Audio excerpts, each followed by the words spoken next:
दर्शकों नमस्कार। मैं सुजय प्रकाश उपाध्याय हूँ। मैं एक ज्योतिषी हूँ और आज मैं हरिद्वार के चंडी घाट पे आके बैठा हूँ और सामने देखिए ये हमारी आस्था की गंगा लगातार अनवरत निरंतर बह रही है और यह हमारे अध्यात्म से, हमारे धर्म से वैसे ही जुड़ी हुई है जैसे हमारा शरीर हमारी आत्मा से जुड़ा हुआ है। ये गंगा हमारी आस्था की प्रतीक है, गंगा हमारे धर्म की प्रतीक है। इसलिए मैंने सोचा कि आज हम ज्योतिष पे तो बात करेंगे ही, लेकिन हम अध्यात्म ज्योतिष पे बात करेंगे। अध्यात्म ज्योतिष की बात करने से पहले हम आपको यह बतलाएं कि जन्म कुंडली में 12 भाव होते हैं और 12 भाव हमारे जीवन के समग्र आयामों की चर्चा करते हैं। जैसे पहला भाव तनु की चर्चा करता है, आपके व्यक्तित्व की चर्चा करता है। दूसरा भाव कुटुंब की चर्चा करता है। चौथा भाव घर और वाहन की चर्चा करता है। 10वां भाव आजीविका की चर्चा करता है। वैसे ही ये 3 भाव हैं जो अध्यात्म की चर्चा करते हैं। कौन कौन से भाव हैं? तो ये भाव हैं चतुर्थ भाव, अष्टम भाव और 12वां भाव। यह अध्यात्म की चर्चा करता है। किसी भी आध्यात्मिक व्यक्ति में चतुर्थ भाव का स्वामी, अष्टम भाव का स्वामी, 12वां भाव और 12वां भाव का स्वामी उसके जीवन में आध्यात्मिक उत्थान की बात करता है, उसकी आध्यात्मिक उत्थान की चर्चा करता है और उसका जो आध्यात्मिक क्षमता है इसके बारे में चर्चा करता है। तो आज हम चर्चा करने वाले हैं अध्यात्म ज्योतिष पे। आपको जान के आश्चर्य होगा कि महाराष्ट्र के एक हन काटवे महान ज्योतिष हुए, उन्होंने एक पुस्तक भी लिखी और उसका नाम भी अध्यात्म ज्योतिष ही था। और उन्होंने लगभग सभी ग्रहों को अलग अलग तरह के अध्यात्म की बात उन्होंने कही। कौन कर्म योगी होगा, कौन भक्ति योगी होगा, कौन ज्ञान योगी होगा, कौन राजयोगी होगा, कौन तंत्र योग से आगे बढ़ेगा। इन सब बातों की चर्चा उन्होंने अध्यात्म ज्योतिष में की है। तो आइए हम बात करते हैं, लेकिन इन सब बात करने से पहले एक बात यह स्पष्ट करना जरूरी है कि आखिर अध्यात्म है क्या। अध्यात्म एक गूढ़ रहस्य है, एक गूढ़ बात है, लेकिन सरलता से यदि कोई जानने की जिज्ञासा करे तो कैसे बताया जा सकता है कि अध्यात्म क्या है। तो अध्यात्म के बारे में बात करें तो अध्यात्म को बहुत आसानी से समझने के लिए आपको किसी व्यक्ति की मन की वृत्तियों को समझना होगा। यह एक प्रकार की मन की वृत्ति ही है, यह एक मन की सोच ही है, यह मन की सोचने की शक्ति ही है, यह मन की एक विशेष तरह की प्रवृत्ति है। हमारे भारतीय दर्शन में मन की 2 प्रवृत्तियां बताई गई हैं। जब मन की शक्ति संसारिक लक्ष्यों को प्राप्त करने के लिए, संसारिक लक्ष्य का अर्थ क्या? संसारिक लक्ष्य मतलब धन, दौलत, यश, कीर्ति, ज्ञान, पैसा, सब कुछ। तो वह मन की शक्ति यदि संसारिक लक्ष्यों के लिए, संसारिक प्रवृत्तियों के लिए लगती है तो उसे कहा जाता है अभ्युदय पुरुषार्थ। और जब संसार की लक्ष्यों को प्राप्त करते करते आदमी पारलौकिक शक्तियों में के प्रति भी ध्यान मग्न हो जाता है और वह संसार के अलावा पारलौकिक लक्ष्यों को भी प्राप्त करने के लिए संवेदनशील हो जाता है, तो उस शक्ति को, उस पुरुषार्थ को निःश्रेयस पुरुषार्थ कहते हैं। तो मन की यह एक प्रवृत्ति है जो सांसारिक सुखों से वह संतुष्ट नहीं होती, छटपटाहट बनी रहती है। घर द्वार, पैसे, सब कुछ प्राप्त कर लेने के बाद भी असंतोष की भावना एक बनी रहती है।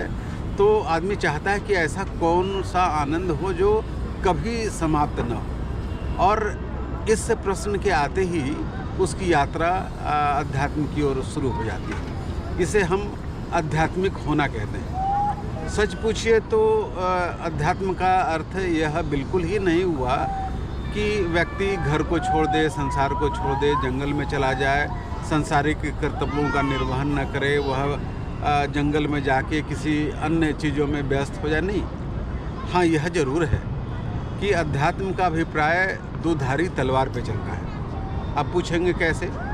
वह ऐसे कि जो व्यक्ति आध्यात्मिक होता है वह एम्बिशस होता है।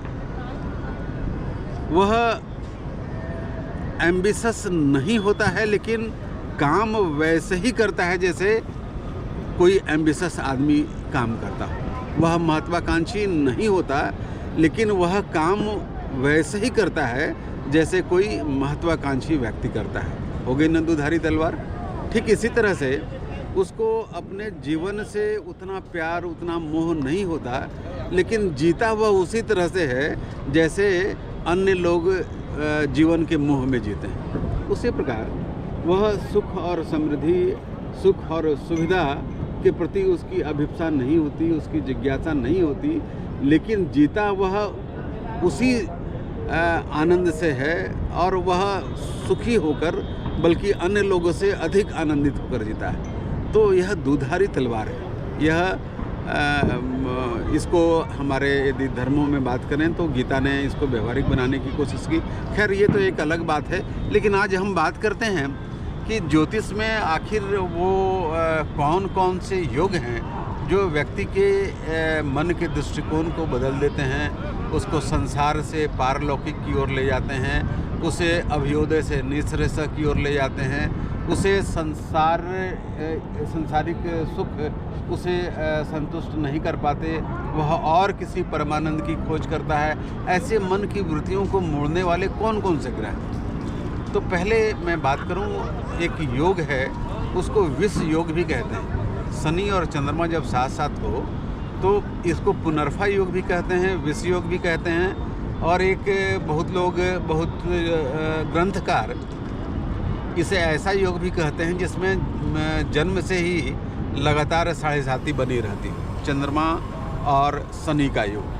चंद्रमा और शनि जब जब साथ बैठते हैं या परस्पर एक दूसरे को देखते हैं तो व्यक्ति की मन की प्रवृत्तियां बदल जाती हैं और व्यक्ति न केवल संसार के बारे में सोचता है बल्कि वह अन्य चीज़ों के बारे में भी सोचने लगता है, पारलौकिक सुखों के बारे में भी सोचने लगता है।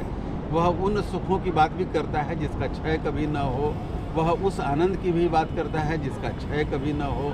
तो ऐसे अब ये देखिए, ये अध्यात्म की बात है, इससे परिचय नहीं, ये पता नहीं कहाँ का है, पता नहीं किस जन्म में मेरा क्या था, यह अनायास दौड़ता हुआ मेरे पास आ गया, यह आध्यात्मिक प्रेम है। तो मैं बात कर रहा था इसी ज्योतिष की। ज्योतिष में चंद्रमंगल साथ में हो तो मन की वृत्तियाँ बदलती है, मन का दृष्टिकोण बदलता है, व्यक्ति आध्यात्मिक होता है। किसी जन्म कुंडली में एक भाव में 4 से अधिक ग्रह बैठ जाएं तो वह व्यक्ति भी आध्यात्मिक होने लगता है, वह व्यक्ति भी कारुणिक होने लगता है, वह व्यक्ति भी धर्म और अध्यात्म के प्रति अभिरुचि उसकी जग जाती है। एक और ऐसा योग है, उस योग का नाम है मुनि योग। मुनि योग कब बनता है? मुनि योग तब बनता है जब लग्नेश जो है वह नवमांश के लग्नेश के साथ बैठ जाए तो इस योग को मुनि योग कहते हैं। और ऐसे कई ऋषिवर, मुनिवर और आध्यात्मिक व्यक्तियों की कुंडली में मैंने यह मुनि योग देखा है। मुनि योग क्या? मुनि योग वह कि लग्नेश जो है वह नवमांश के लग्नेश के साथ में कहीं केंद्र में बैठ जाए तो मुनि नामक योग की का निर्माण होता है और व्यक्ति आध्यात्मिक होता है। मैं एक बात और बताऊं, जन्म कुंडली में यदि शनि, चंद्रमा, मंगल, राहु और केतु इनका संसर्ग किसी न किसी तरीके से हो रहा हो तब भी व्यक्ति आध्यात्मिक हो जाता है, उसकी मन की वृत्तियाँ बदलती है, उसका मन का दृष्टिकोण बदलता है, वह अभ्युदय से निःश्रेयस की ओर धीरे धीरे मुड़ने लगता है। इसमें शनि, चंद्रमा, मंगल, राहु, केतु में राहु केतु को छोड़ के कोई लग्नेश भी हो तो उसके आध्यात्मिक होने की क्षमता और भी बढ़ जाती है। मैं आपको बताऊं, सूर्य आत्मा है, चंद्रमा मन है और आत्मा तक पहुंचने के लिए मन को एक उपकरण बनाना पड़ता है। तो चंद्रमा मन का कारक है और चंद्रमा को उपकरण बनाने के लिए उसकी मदद करते हैं शनि और केतु। शनि केतु जब चंद्रमा के साथ में होते हैं तो मन की वृत्तियाँ बदलती है, व्यक्ति आध्यात्मिक होता है, व्यक्ति आकाश की ऊंचाई छूता है जहाँ तक अध्यात्म का सवाल है। आप विवेकानंद की बात करें, आप महात्मा बुद्ध की बात करें, आप गुरु नानक की बात करें, इन सब की कुंडली में शनि और चंद्रमा किसी न किसी तरीके से व्यक्ति के मन को परिमार्जित करके उनके मन को अभ्युदय से निस्रस की ओर मोड़ के उनको महान आध्यात्मिक व्यक्ति बनाती है। ये विषय बड़ा है, इस पे चर्चा लगातार की जा सकती है, लेकिन आज के दिन गंगा के किनारे इस गंगा की कलकल जलधारा के साथ, अच्छा यह भी एक प्रतीकात्मक है। गंगा प्रतीकात्मक कैसे है? यह जब तक सागर में विलीन नहीं होती तब तक यह लौकिक कार्य करते रहती है। कैसे लौकिक कार्य? यह लोगों को स्नान करने के लिए, धर्म में साथ देने के लिए, सींचने के लिए, सिंचाई करने के लिए और कई वैसे कार्य करने के लिए जो लौकिक होते हैं, जो संसारिक होते हैं, उसमें मदद करती है। लेकिन जब यह सागर में विलीन होती है तो आध्यात्मिक अपना जो अंतिम लक्ष्य है वह प्राप्त कर लेती है। हम लोग भी बूंद हैं, कण हैं उस समुद्र के जहाँ से हम आए हैं और हमें भी उस समुद्र में ही विलीन होना है। और हम आत्मा हैं, परमात्मा वह समुद्र है और हम उस परमात्मा में विलय होने के लिए कामना करते हैं। भगवान हमें भी आध्यात्मिक बनाए। तो आज के दिन बात अध्यात्म और ज्योतिष की, हम फिर इसी विषय की चर्चा करेंगे। और यदि आपको मेरा यह वीडियो अच्छा लगता है तो आप इसे लाइक कीजिए, सब्सक्राइब कीजिए और अपना प्यार बांटते रहिए। नमस्ते, थैंक यू।